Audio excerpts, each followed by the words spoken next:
नमस्कार मित्रांनो, मी डॉक्टर दिलीप अलोणे, मुक्काम पोस्ट पाटण, तालुका झरी, जिल्हा यवतमाळ। आज आपण कापसाच्या प्लॉटमध्ये पाहणी करायला आलेलो आहोत। आपण बघता आहात हा नोव्हेंबर महिना आहे। नोव्हेंबर महिन्याची 16 तारीख आहे आणि नोव्हेंबर महिन्यामध्ये संपूर्ण प्लॉट हा बोंडांनी पूर्णपणे झुकलेला आहे। आज आपण बघतात की एक एक फांदी आहे आणि या फांदीला 1 2 3 4 5 6 7 8 9 10 11 12 13 14 15 16 17 18 19 20 21 22 23 24 25 26 27 28 29 30 31 32 33 34 35 36 37 38 39 40 41 42 जवळजवळ 42 अगदी परिपक्व झालेले बोंड आहेत। आपण बघतात बोंडाचा साईज सुद्धा अतिशय चांगला आहे। शेतकरी मित्रांनो, हे एकच झाड म्हणून नव्हे तर या प्लॉटमध्ये प्रत्येक झाड हे बोंडांनी अगदी झुकून गेलेलं आहे। आपण इकडे पाहत आहात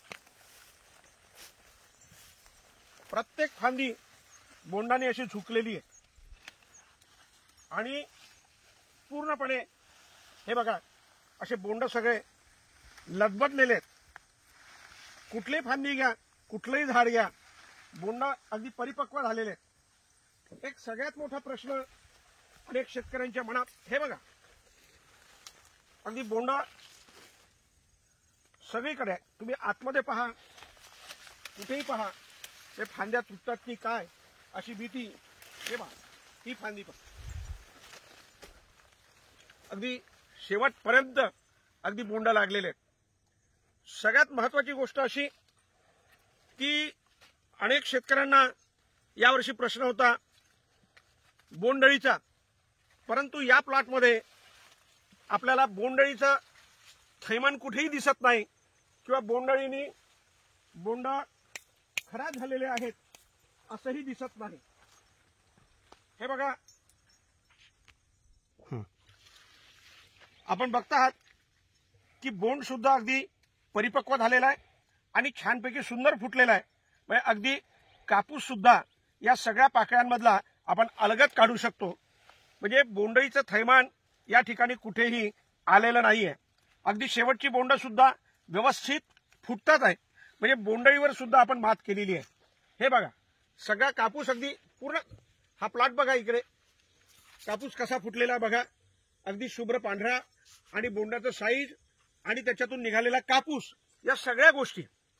आता हे सगळं जे नियोजन आहे यामध्ये दिलीप उदासी जालना येथील यांचं संपूर्ण मार्गदर्शन या प्लॉटसाठी सुरुवातीपासून घेण्यात आलं आणि सुरुवातीपासून नियोजन करत असताना अगदी तांत्रिक बाजूने त्यांनी ज्या ज्या पद्धती सांगितल्या त्या पद्धतीने सीड ट्रीटमेंट करण्यात आली, त्या पद्धतीने ड्रिचिंग करण्यात आलं, त्याच पद्धतीने खतांचे डोस देण्यात आले आणि या सगळ्याप्रमाणे त्यांनी ज्या फवारण्या सांगितल्या त्या फवारण्याही करण्यात आल्या। त्याच्यामध्ये काही ॲडिशन्स करण्यात आले, जसं ज्यावेळेला फुलोरा यायचा होता त्यावेळेला सुपर स्टीम, सुपर फ्लावर आणि महाशक्ती याचाही एक स्प्रे करण्यात आला।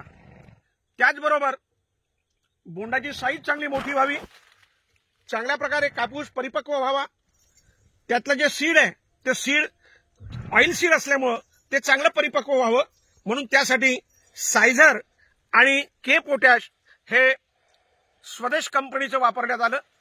आणि त्याचबरोबर आमचे मित्र अमरावतीचे मिस्टर रणगिरे ग्लोबल कंपनीचे आहेत, त्यांनी बोंडळीसाठी जे एक औषध तयार करून दिलं ते बोंडळीसाठी तयार करून दिलेलं औषध 3 वेळा याची फवारणी करण्यात आली। म्हणजे आज आपल्या प्लॉटमध्ये बोंडळी जी आली नाही, ती बोंडळी न येण्याचं जर कारण कोणी जर विचारलं तर निश्चितपणे मी हे सांगेन की ग्लोबल कंपनीने जे बोंडळीसाठी औषध तयार करून दिलं अजूनपर्यंत ते मार्केटमध्ये आलेलं नाही, पण त्यांच्या मागे मी लागलो, त्यांना हट्ट केला आणि त्यांनी मला 3 बॉटल करून दिल्या। त्या 3 बॉटल या ठिकाणी 3दा स्प्रे केला, त्यामुळे आज हा रिझल्ट आपल्याला पाहायला मिळतो। आपण अजून इकडे प्लॉट पाहूया। आपण सगळा प्लॉट पूर्णपणे पाहत आहात. प्रत्येक झाडाला जवळजवळ 150 बोंड कमीत कमी आपल्याला पाहायला मिळतील. हा बघा पूर्ण झुकून गेलेला आहे आणि कापूस सुद्धा अगदी पांढरा फटक छानपैकी फुटलेला आहे.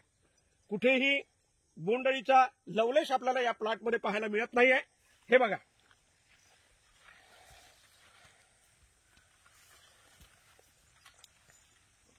पूर्ण खालपासून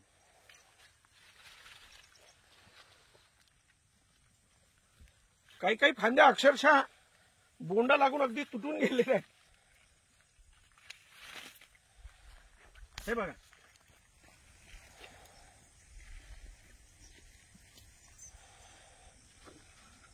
हे बोंडाचं वजन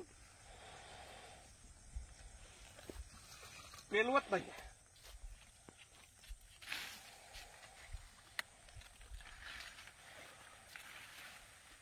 हे बघा हे बघा हे बघा